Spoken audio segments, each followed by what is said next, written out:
Kisma Juara, Sali. Ok, mbe boka befo ka be wal nyumando comment on appelle ambe sungalo la atime ko nyuma ambe doge ala ka no ambe la jele déjà bon ba foko on est déjà atteint la moitié donc sungalo est étranger antlaro la ka ba ambe doge alsa ala ka tobe no wa bon comme on est titré que vidéo ne ndam na so ni titré en face le no wal na ma en face je ne sais pas ndam na so na en face le wal na en face le akumandinya char la ka video ke surtout sungalo telegan flyer la mandinya ngumba tore kuma be ni video ni sunte garambe video ke c'est un peu plus rentable ka faut qu'on be video ke ni wati na mais ko balende be ko zirale ça il paraît que nga chere be nyika bolisa no ya abrinyangi abrinyangi ko kare be sranye parce que abura kaka na ka do ko olube du ka play tige ngo au John. Parce que ceux qui n'avaient pas compris, Abrien, il se proclame comme un journaliste, il s'est dit il est journaliste. Bon, il faut combattre ce soir, mais le problème est que, à tes codes donc quoi, à tes charia donc, à tes feuilles de klama, Aramade, ni nata yita, Ali ga donné mon bec pour la villa, il y a encore des marola. Mais quand tu le voyais, il va la calva, c'est lui seul qui détient la vérité. Ka soro a bena ni fɛn fɛn ye a b'a bɛɛ préparer ka bila ka na nakanakakanw de fɔ mɔgɔw ɲɛna nakanakakanw k'a bɛ taa plainte tigɛ ne ko n ko Abdou Niangi mun bɛ e kɔ ni i yɛrɛ taara don o don k'i bɛ taa ka taa fɛn na commissariat la k'e bɛ taa plainte tigɛ mɔgɔw kama wala i bɛ taa wo fɛ sinon cɛbakɔrɔ adamaden cɛbakɔrɔ yɛrɛ kuma siratigɛ cɛbakɔrɔ yɛrɛ fɛngɛ ye dala kuma de yaya cɛbakɔrɔ yɛrɛ l'homme c'est la parole. Ni yo kuma fo idala cɛbakɔrɔ kana o fo dala direct la vidéo la ke e fana bɛ taa plainte tigɛ i bɛ taa plainte tigɛ i n'a fɔ komi arasa y'a ta fɔ grand dossier kɔnɔ cogo min na a y'a kɛwale kɛ k'a yira diɲɛ bɛɛ la mais ja Abdou Niangi bɛ kɔrɔ dɛ a ye ne ka vidéo ye ne ye vidéo mun kɛ Abdou Niangi kan k'a yira a la i yɛrɛ de mɔgɔw taara plainte tigɛ Abdou Niangi kama sɔni i ka turu bɛ nalen o i yɛrɛ de mɔgɔw taara plainte tigɛ awa Imamu Diko ka denmisɛnninw ma kelen mun y'a to buwa fana datugura de o ma kelen mun b'a to Abdou Niangi bɛ datugu a nakanaka kan n'a bilakɔrɔya kan olu bɛ bɔ mɔgɔw dala c'est-à-dire bɛɛ bɛna lafiya soit i bɛ ka maliko kɛlɛ kɛ tiɲɛ kan walima soit i b'i daminɛ ka bɔ mɔgɔ dala a ma fɔ mɔgɔ si ma k'a fɔ ko ni mɔgɔ min tɛ kuma ko tigilamɔgɔ tɛ Mali fɛ o ma fɔ cɛ si ye donc soit i bɛ maliko kuma kɛ tiɲɛ de kan soit walima i b'i makun o de fɔra Abdou Niangi donc ni e ye cɛ ye ke e ye den ye ke e ye hɔrɔn ye ke e silamɛ e ka se polisiso la k'i bɛ taa plainte tigɛ i bɛ taa ka mun sɔrɔ i ɲɛ o de bɛ jugu n'a bɛɛ ye donc Abdou Niangi siranna ko ne ka vidéo yɛrɛ Abdou Niangi y'a lamɛn mɔgɔw ɲɛna k'a yɛrɛ sirannen ba de don bon comme n ye erreur kelen mun kɛ n'a yɛrɛ ye n corrigé o la n yɛrɛ y'o hakɛto ɲini mɔgɔw bɛɛ fɛ parce que n kun bolo k'a fɔ ko bon n yɛrɛ y'a dɔn k'a fɔ k'a taara Tunisie avant que a ka taa Mauritanie mais n ka expression na n ka détail la n nana Mauritanie ko de kɛ a ka voyage bɛɛ ye mais je sais que a kun voyagera ka taga Tunisie mais a wagati la comme a kun tɛ se ka vidéo kɛ parce que munna a yɛrɛ tagara a yɛrɛ kɛra sous couvert de depuis a ma wuli ka bɔ aéroport la o ye Abdou Niangi kalifa mɔgɔ la de bon vous m'excusez c'est pas k'a fɔ ko n bɛ ka moquer a la mais a bɛ se ka kɛ wagati na a kun tɛ yeli kɛ kosɛbɛ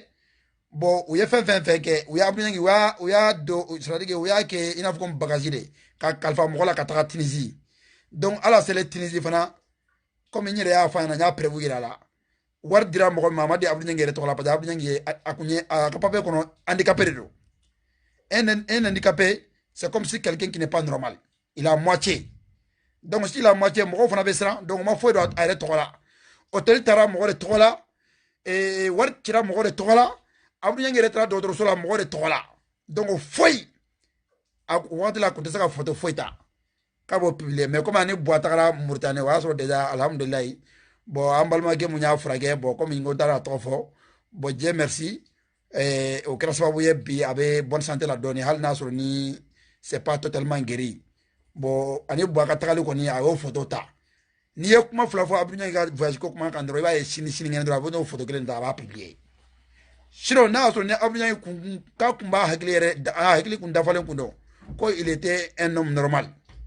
un humain normal à ce moment où il a voyagé pour ka taa Tunisie À ces jours-là, il va sur Abdou Niang n'allait à bon photo qu'elle publié.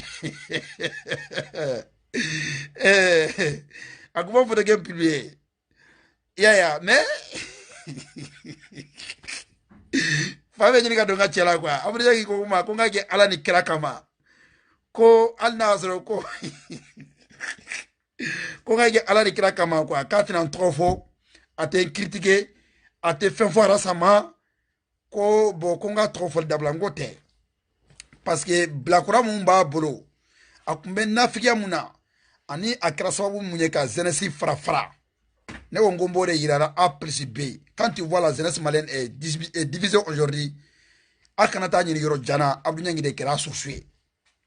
I bɔra Arasa ko c'est grâce à Arasa Abdou Niang toi t'as eu tout ça, c'est grâce à Arasa t'as eu les noms, mais i kɛra fisuru wale de o de ma bɛn ne ma. Adamaden mɔgɔ ko kana guwa ye hali n'a sɔrɔ ni ni mɔgɔnifin bɛ ɲɔgɔn fɛ n'aw kɛlɛla mɔgɔ b'a fɔ k'aw tɛ kɛlɛ o, mais aw kɛlɛlen kɔfɛ i kana k'a tigilamɔgɔ de ma fisuru wale ye fo jusqu'à ce que i bɛ tila k'a bila o tigilamɔgɔ contre la de quoi i b'o kɛ i ne ka kɛlɛ bɛɛ filɛ nin ye foyi tɛ ne ni cɛ i ye faso ma jugu de ye i de kɛra jeunesse ka diviseli sababu ye t'étais à la source de la division des jeunesses maliennes o de kɛlɛ bɛ ne ni cɛ sinon hali bi n'i y'u ku tigɛ wallahi m'a fɔ ko k'a fɔ ko n diminen t'i kɔrɔ mais n'i y'i ku tigɛ sisan ka taa yafa deli mɔgɔ fɛ i bɛ ka bɔ ka vidéo minnu kɛ n y'a yirila A plus B depuis dugu la n ko i ma i kana da vidéo ma. Les vidéos ne veulent rien, ça ne veut rien dire. Voilà, il faut poser les actes. Il faut poser les actes. I ka taa Arasa fɛ ne de ka kuma bɛɛ ye nin de. Taa Arasa fɛ i ka taa fɔ Arasa ɲɛna k'a fɔ ko Arasa n bagari ma n ye kuma caman caman f'i ɲɛna mais tiɲɛ tɛ. Mais bon, comme bɛɛ b'a faamu ni se t'i ye donc ni voilà comme Arasa b'a fɔ cogo min na ka mɔgɔ kɔngɔ ka tila k'a fɔ k'i ma ko i bɛ juru kɛsɛ kɛ ka a tigi labɔ kɔlɔn kɔnɔ hali ni ko k'a ma k'a ka misikan fɔ a b'a fɔ e ta kɛra o de. Ton combat était ça. Sinon depuis i bila Arasa contre la fo ka bila bi la i sera ka mun de kɛ k'a kɛra Maliko kɛlɛ ye k'a gagnera. Dites-nous. Rien. Voilà. N'yo de f'i ye koyi ne ma dɔn kuma caman na dɛ i ka juguya tɛ ne kɔnɔ maliyɛn den si ka juguya tɛ ne kɔnɔ mun ye ne fa na nin ye o mun bɛ ne ba na nin ye o mun bɛ ne yɛrɛ dɔgɔya o mun bɛ fɛn fɛn fɛn ne na ne ka objectif ye mun ye dɔrɔn Mali ka bɔ nɔgɔ la après n'o bɔra yen nɔ yani an kun ka se nin révolution in ma ne ni maa si kun tɛ ɲɔgɔn peut-être que n t'a fɔ ko ni maa si kun tɛ ɲɔgɔn dɔn maa caman kun bɛ ne n'olu kun tɛ ɲɔgɔn dɔn mais bi n'i y'a ye ni ne n'olu bɛ ka kuma walima ka kuma sama ni ɲɔgɔn cɛ wallahi Maliko ko de don ni Maliko bɔra yen nɔ n t'a dɔn k'a fɔ k'a tigi bɛ exister yɛrɛ walima a tigi yɛrɛ t'a dɔn k'a fɔ ne bɛ exister yɛrɛ. Donc c'est ça le combat. Les critiques j'accepte aussi hein. Mais fanani banani oluka bala. Sur no temena ka boyno oyoye. Mais ni nana kana galon da ne la ni mbora mbi waraka. Chokoroba mun vle ne Amerique ko Sisoko. Biaye tanaka boka galon tege ala mamalo. Mais ne ya frama. Ça c'est une bonne foi. Ni ya frama mo ma oya yira ka foko kernyana man dibila. Nta fe ka foko ala ka minana e. Parce que muna aye galon tigɛ ka galon dana ka sɔrɔ a ma ɲɛɲini maintenant n'a yɛrɛ ta direct kɔnɔ ka tiɲɛ yɛrɛ f'a yɛrɛ ɲɛna a yɛrɛ sɔnna. Comment peut-il que e bɛ se ka na mɔgɔ diffamer kana galon jugu dɔ ta ka da mɔgɔ la ka étiquette sugu dɔ ta ka da mɔgɔ la ka sɔrɔ mun tɛ mɔgɔ yɛrɛ jɔgɔ ye. O de ye ne dabali ba cɛkɔrɔba in ka ko la. Mais Dani vraiment merci beaucoup pour ton conseil. N'i ka conseil mes vidéos la sɔrɔ walayi à partir d'aujourd'hui n tɛna vidéo sigi tiɲɛ yɛrɛ kan. K'a fɔ n'a kɛlɛ walima ko n da tigɛlen b'a la non hali n'a sɔrɔ ni bɛ émission dɔ kɛ ni émission bɛ bɛɛ concerné n'a nana k'a fɔ ko n k'a ta walayi n b'a ta mais mun ye k'a fɔ ko ne bɛna bɔ k'a fɔ ko ne bɛ vidéo de sigi spécialement ale kama ko ka jaabi wa o kuma banna parce que maliyɛndenw ye tiɲɛ ye u y'a dɔn k'a fɔ ko donc ko cɛ yɛrɛ ye fɛn mun fɔ a tun bɛ ka fɛn fɛn fɔ propos fɛn fɛn fɔ ne kan rien n'était fondé a bɛɛ galon ka na k'a fɔ k'a bɛ ne mankutu tiɲɛ o de ma bɛn ne ma sinon walayi ala kuma ni ye ka vidéo sigi a kan. An tɛ maraka dɔn ni nkalontigɛ an tɛ maraka dɔn tan dɛ maraka tan dɛ ne ye dɔ fɔ jeliw ma dɔn ne ye mun fɔ kuma la hali k'a fɔ ko n bɛ Abdou Niang ni fɛn ninnu bɛɛ critiquer n y'a yira de n ko et puis jeli ɲumanw k'u hakɛ to parce que ne b'a dɔn fɛn mana kɛ cogo cogo a ɲuman bɛ yen a juguman bɛ yen et puis k'a préciser n ko ni maa kɛlɛw k'olu tɔgɔ fɔ k'u citer sinon ne bɛ se k'a fɔ ko ne bɛ dɔ fɔ jeliw ma o tuma n kunkolo den kan da la de wa mun de don. Je suis pas un fou. Et de quoi qui me mène jusqu'à ce qu'on ne be jaloux be droit. Yaya. C'est ça qui m'étonne. Chokora Boraka Manamaka Galon Chamandana pour rien. Katlaga Iratuni Kavokibe Dene Mangutu tien. Ede kumbe Moga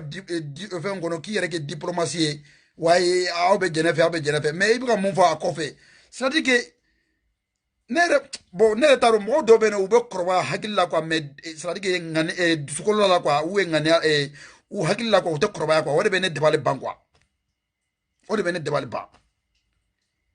Che agite koy alasa ya ambe kungro daele ambe be réfléchir ça alna kra sans fla de bi ni wala male kono bi ini bonne réflexion de be wolo bi parce que kataba mun kam bi jeunesse bere wulle no ko tege di nyoma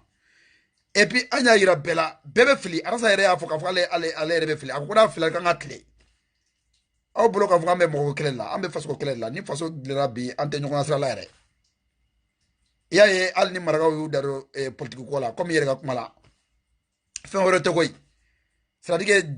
doni griman be dara maragaw ka maliko la doni griman be munya war ko yo munya a mo fa yo munya barakadi yo munya fenfenya a be dara maragaw ka ni maliko ina mais ni maragaw nya yella domina ni maragaw fana ko be kuma an ko an ngana anda do politique la bon ya bon, bon, tout simplement, Dani, vraiment, je te remercie beaucoup. Tu es un camarade à moi, un ami, surtout, il y a un manga qui est hier. Il y a un manga, il y a un matki, qui conseille à quoi. Voilà. T'as vu? Bon, ok, on va te mettre à boire. Abdou Nyangi, toujours un message qui anima. Dakane mo yen wele, ma chama yen message chima. Do yere ya fo yana reko désormais wage, wallahi ki kana Abdou Nyangi toye, iba gusi. Nya fo de kana mo yana mo munu na kuma nyoko famu kunu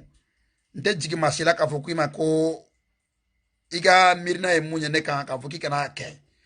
mais de toute façon galon de kana daner la dron abana e bi nya fo fana ne be de kana mo fe amana ke togo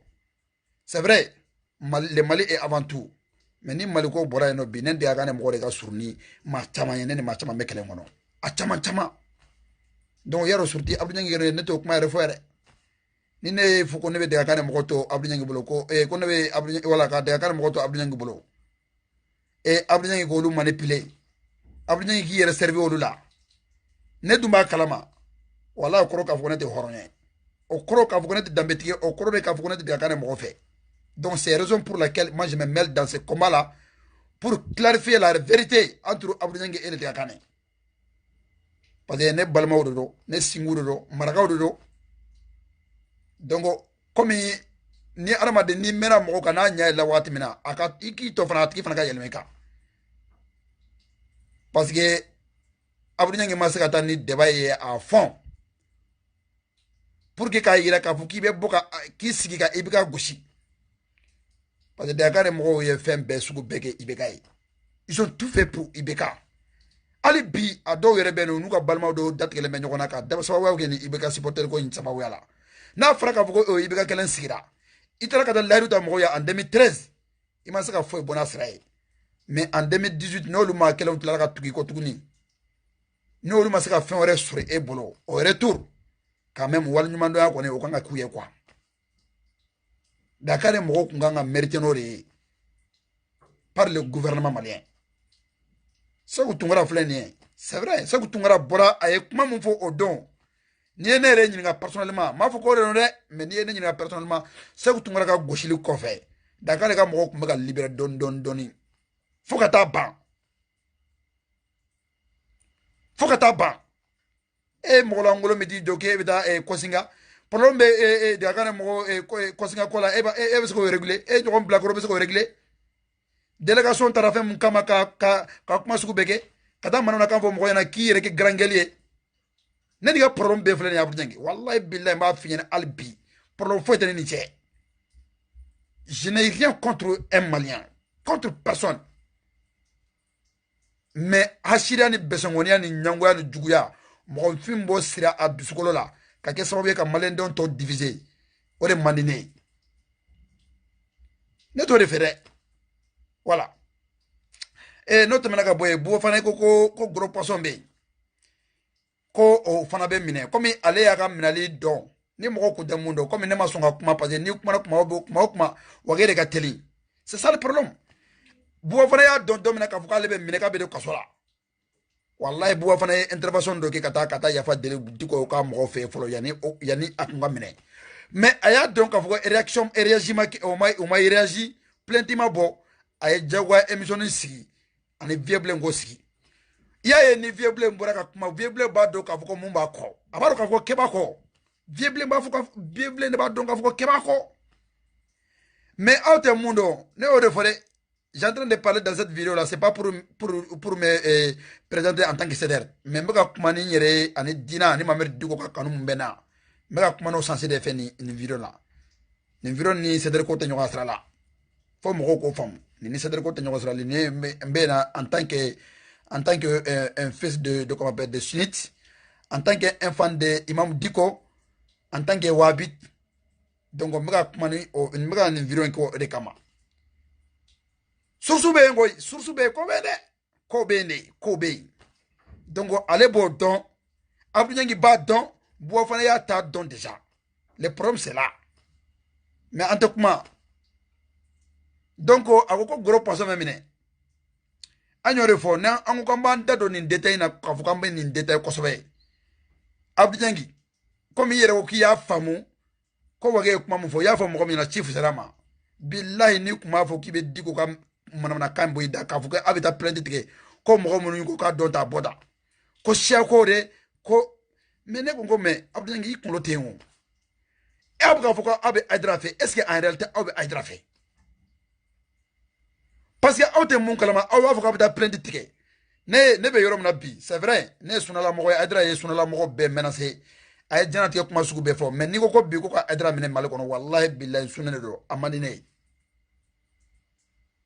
amandi ne ka sababu ke munya aji mais ni jamana serelo do mun ko ina fo mali ko ni jamana serelo ni fo français iba kalama ka fuka aidra ka propos koro monumbe de 5 ans de 10 ans de 20 ans en arrière ni progrès nyama na jamana kono billahi abe aidra mina ba datu donc awma o viable o aw shite adrafe buwa fana re konteo Bois fana be profiter avec comment appelle avec la Sabine la masse pour essayer de voter avec le candidat Mouchouteni. Sinon bois fana ya donné bois fana ya donc avoko ko gros poisson ya mo ya don. Mais comme aller beta jiwe fait aller ta faire kelenga ta aller va faire gros poisson ne kata o fana kata ra jiwe fait parce que lui il est un petit poisson. Nga oma Ebra mon voko diko kala diko ka propos beba do diko est un homme instruit. Diko est démocrate et Diko est républicain et Diko est comment on appelle il est démocrate en fait. Diko be laïcité korodo. Diko est prophète fin fort. Na fra beya donc avoko ali menacité ka nyesi jamana ma. D'ailleurs Diko a été le médiateur kata armée katu libérer Kidal. E blakoro mini jom mola manamana kan fola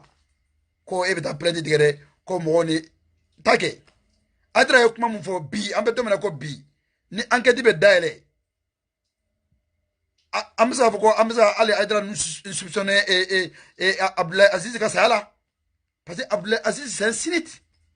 Abdoulaye Aziz ye wahabidi na fara ka fo ko mo mi nye wajulike ko ma ka awde sunala mo ye mali kono ko surti bamako kono ko be yoro donendo ku ka tu ka misuru chui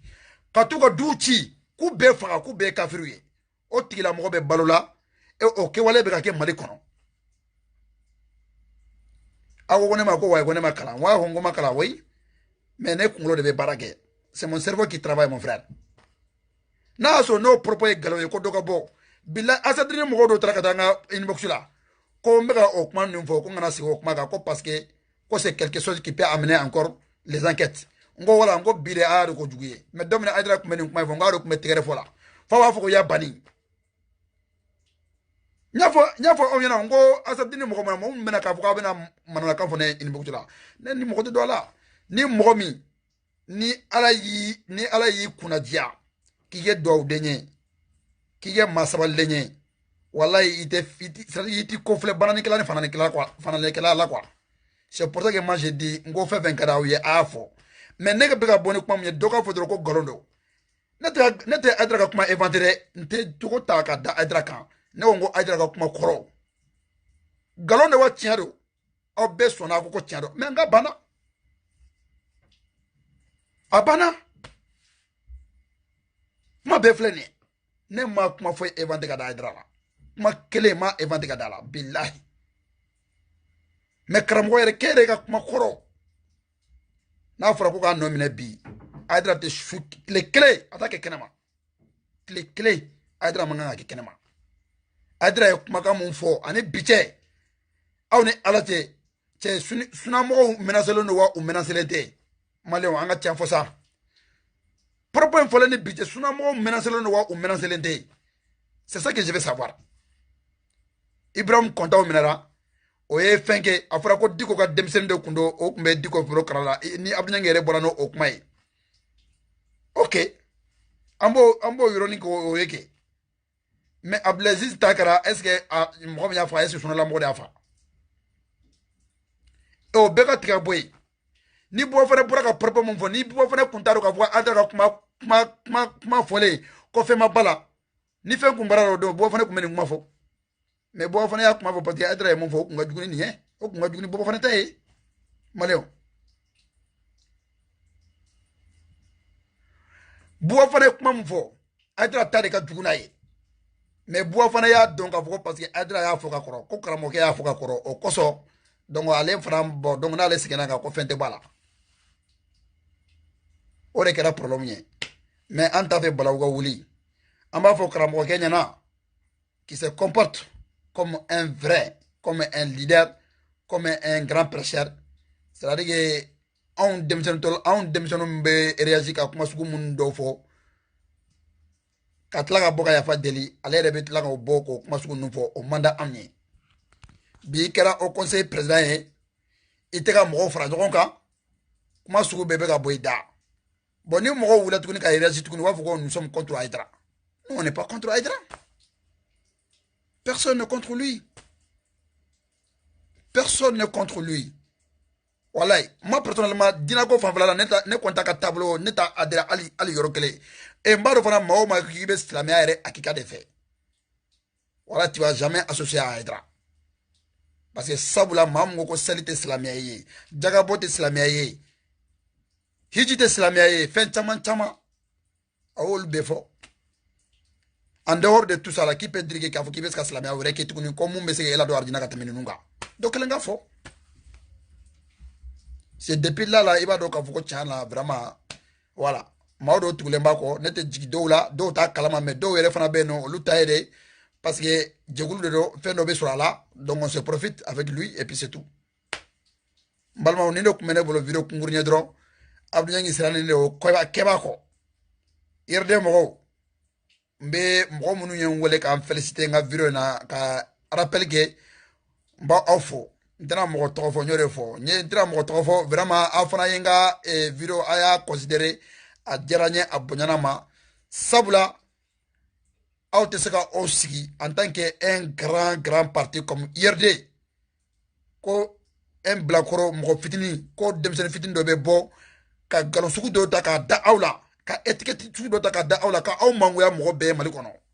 aw sigilen don aw tɛ réagi aw tɛ fɛn fɔ la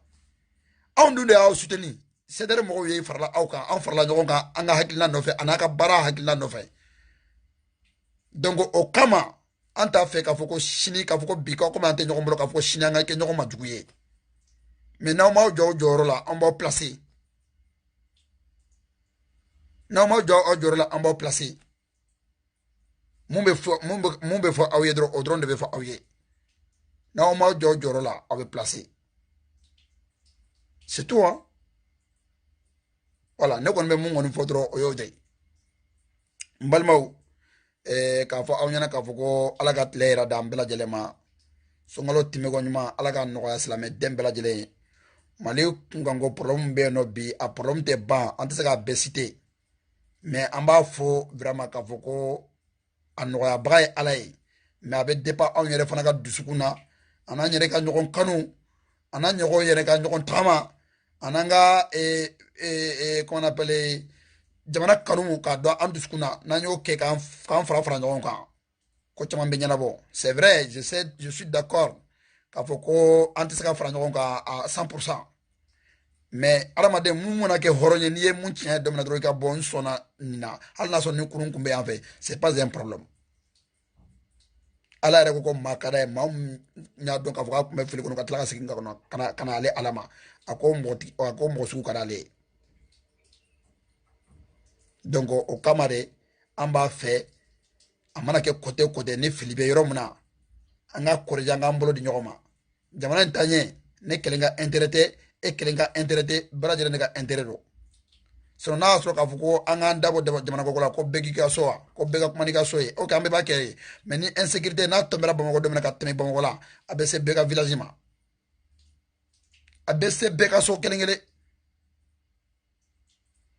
mɔgɔ minnu ye buwa soutenir n b'a dɔn kuma cogo foyi tɛ aw bolo k'a fɔ k'a bɛ buwa kɔni tɛfɛn kɔnɔ kuma kɔni tɛ yen bilen buwa y'a yira A plus B a dɛsɛra n tɛ se foyi la maaw a yɛrɛ fara n kan bi minisiri kura minnu nana ka na fara an kan ka na fara a kan bi hali n'a y'a sɔrɔ k'a fɔ ko an ka laɲini kun ye ko buwa de ka taga bɛɛ ɲɛ b'olu mɔgɔ kelenw na u bɛ ka essayer ka baara mun kɛ surtout Cɛbilen Daramɛ kunu an ni maa mun tun bɛ opposition kelen na bi n'a farala kan an yɛrɛ caman bɛ ka critiquer an ye kuma caman fɔ mais en réalité Cɛbilen bɛ ka a ka baara kɛ c'est vrai hali n'a y'a sɔrɔ c'est vrai a yɛrɛ ye kuma caman caman fɔ mais comme il a dit il met le Mali devant tout ni buwa tɛ se ka taga kɔni an ka fɛɛrɛ kɛ mɔgɔ ɲɛnama ka fara buwa kan walasa ka se ka baara kɛ sinon ne yɛrɛ kɔni ka laɲini personnellement problème foyi tɛ Mali kɔnɔ ni buwa tɛ parce que a fɔra ko comment dire la ko un ancien général de l'armée française k'a bɔra ka kuma mun fɔ mɔgɔw bɛ ka essayer ka critique kɛ ka fɛn suma bɛɛ fɔ ne ko n ko yanni nin cɛ in ka kuma o maa dɔ kumana mun ye président de la république yɛrɛ Ibrahim Boubacar Keïta a y'a fɔ bɛɛ ɲɛna maliyɛnden bɛɛ lajɛlen ɲɛna Mali ka télé la waati min na ko la France gêne qui la MINUSMA gêne qui la Barkhane gêne qui mɔgɔ ma bɔ ka jaabili kɛ mɔgɔ ma fɔ ko tiɲɛ tɛ mɔgɔ ma fɔ ko nkalon don ni France fana bɔra ka nin kuma in fɔ parce que a y'a dɔn k'a fɔ président yɛrɛ ye français de ye jɔn kan ka jalaki sisan.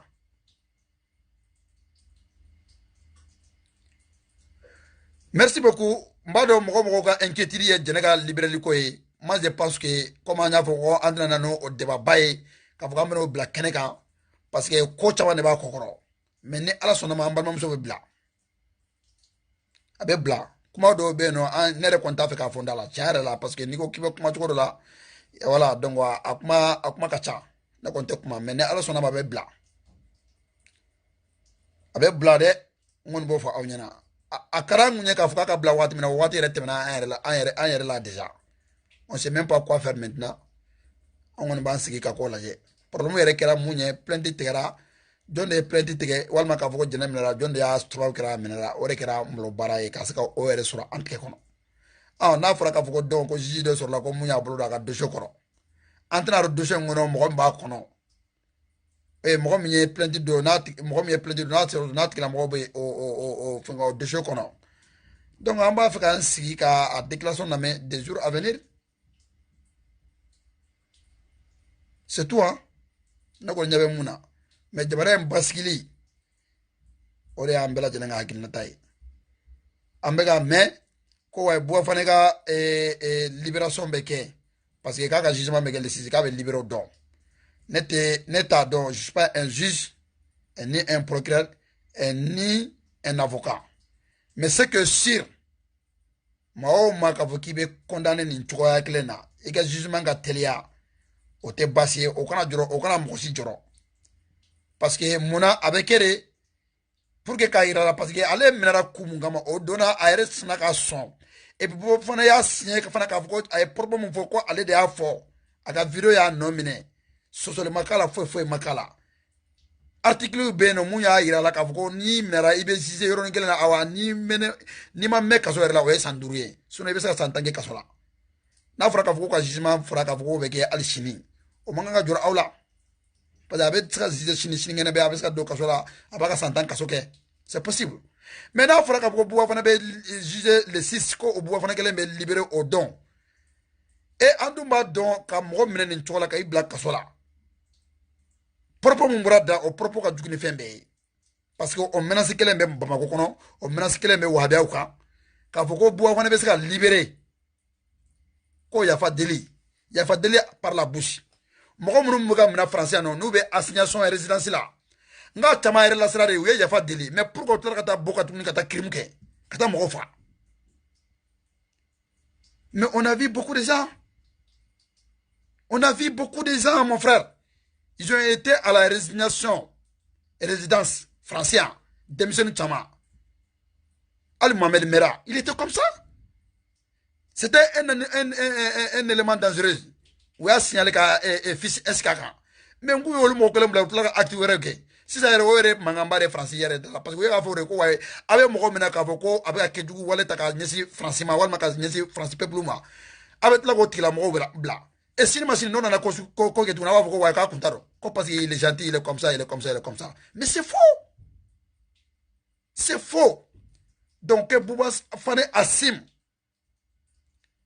qu'il assume donc on s'entend kaso sanduru kaso o de bɛ kɛ mais k'a fɔ ko Bouba Fane bɛ zizé k'a bɛ bila et Bouba Fane bɛ se ka zizé le sisi cogo jumɛn na ko k'o bila ko k'a sɔrɔ ko jɛnɛ bɛ kaso la ko jɛnɛ tɛ bila maliyɛnw an fana aw yɛrɛ kunkolo kan ka baara kɛ sa n'o kɛra sisan maintenant ni tiɲɛni mun kɛra Mali kɔnɔ o procureur jumɛn de bɛ walima o juge jumɛn de bɛ mɔgɔ min b'a fɔ ko wayi considéré mɔgɔ jo t'a la walima ko jɛnɛ kanubaga jo t'a la ni tiɲɛni mun kɛra a y'a kɛ Ala kama a y'a sigi a ye miiri o yɔrɔ kan bani Bouba Fane ka zizé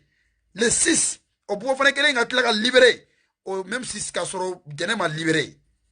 Malien ni tiɲɛni bɔra la o est ce que procureur mun ye Bouba Fane libérer walima ni qu'on appelle juge mun ye Bouba Fane libérer o est ce que o juge fana m'o dabɔ kama wa aw yɛrɛ ka sigi aw ka miiri dɔrɔn aw yɛrɛ ka sigi parce que ne yɛrɛ kun t'a fɛ k'an da don nin kuma ninnu bɛɛ la mais aw yɛrɛ ka sigi aw ka miiri nin yɔrɔ ninnu kan dɔrɔn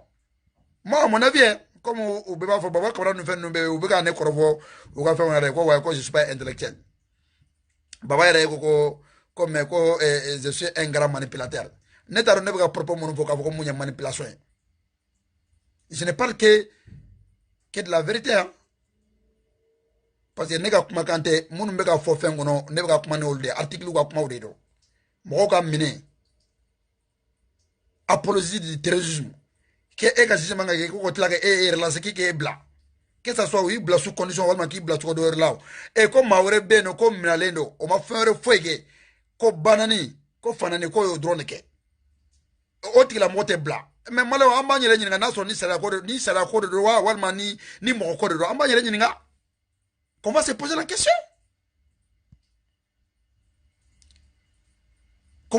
question. C'est tout. Donc, aw kana to u ka kunkolo yɛlɛma mɔgɔw bɛ ka fɔ ni n'a ka d'u yɛrɛ u ka taa ni Trump ye Bouba Fane ka kasobonba kɔnɔ u b'a photo ta k'a ci k'a bila ko wa ko Donald Trump taara ka taa Bouba Fane la kaso kɔnɔ ça c'est pas un problème que tous les grands leaders du Mali Afrique comment appelle Occident k'a bɛɛ ka taa ka taa Bouba Fane la kaso la bani u bɛɛ ka taga o tɛ anw bolo foyi ye nous on dit que la loi soit appliquée c'est tout an y'o dɔrɔn de fɔ o bɛ k'a fɔ de Yɛli Fujo tagara de n t'a dɔn n bɛna fɔ cogo min na yɛrɛ Yɛli Fujo est qui devant la loi Yɛli Fujo il est qui devant la loi problème bɛ yen de o ni maa o maa ka d'u ye k'u bɛɛ ka taga ni n kumana ni n ye mɔgɔ dɔ tɔgɔ fɔ sisan mɔgɔ ninnu b'a fɔ ko wayi ko n bɛ ka Hayidara dɔgɔya sinon Hayidara dɔgɔya tɛ o ko soit la ma k'a ka d'a ye k'a ka taga soit la ka taga ko cɛman Ibɛri ninnu k'u bɛɛ ka taa Bouba Fane la kaso la bani cɛ dɔ tɛ se ka dulɔ min ko dɔ ko na kan fɔ sa on se dit la vérité an ka kuma dɔ tiɲɛ fɔ quoi dɔ tɛ se ka dulɔ min ko dɔ ko na kan fɔ o tɛ se ka kɛ o voilà Bouba Fane kelen bɔra ka ɲangara fɔli mun kɛ jɛnɛ mina dɔn ni bi n'a yɛrɛ taara kaso la k'a dɔn k'a fɔ ko dɔn ko tiɲɛ dɔrɔn bamananw bɛ mun fɔ zana la k'a fɔ ko n'i ye mɔgɔ ye ko n'i ye duga ye mɔgɔ suka i kana fɔ ko ma ko karisa bɔ karisa suka i b'a fɔ ko bɔ an suka ko bɛɛ lajɛlen k'i kɛ pewu an ka jɛnɛ bɛ libéré avant que Bouba Fane ka libéré walima an ka jɛnɛ bɛ libéré ani Bouba Fane bɛ libéré ɲɔgɔn fɛ mais n'a fɔra k'a fɔ ko Bouba Fane bɛ libéré k'a sɔrɔ an ka jɛnɛ bɛ a ma libéré maliyɛnw o dɔn kɔni an bɛna dɔn ka o dɔn de ka dɔn k'a fɔ ko dɔn sisan an tɛ Maliko kɛlɛ la bilen u bɛ CEDEAO kɛlɛ la donc ils sont tous contre le CEDEAO o de bɛna dɔn ils sont Ils sont tous contre. Moi, je critiquer. Car sur Al-Na, ni tiaba tibolo. Al-Na, ni tiaba ambolo, donc au cours de Kavoko, au tafé, en vous critiquer. Donc, ni moi, je critiquer, ou be fait. Sinon, Amadou Koda, en fanant banani. Amadou Koda, en fanant banani. Quand on te malende halalaye. Au bras, ortem de là, il y a un peu de femme moussara. Moi qui fallait banano qui tient. Mais il y a un peu de femme moussara, quand là, au Jacqueline, au Latuni, il go la main. Mais mon égard, Amadou m'a interpellé le gouvernement, m'a interpellé l'assemblée là, m'a interpellé Ali politiciens, Ali opposants au fait. Quand vous voyez malende mon tête de Koga. Mais ni aw ma songa an ga kelege ala yere yan ka kelega nye parce que ay Amadou Kodala do an gardige la bi ale Amadou Koda kelengera an ga ministrie o te tare ya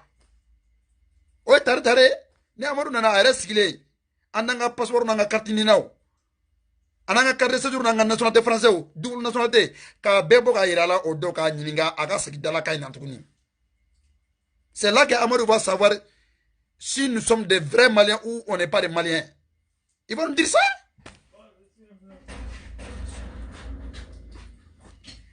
Assalamu alaikum.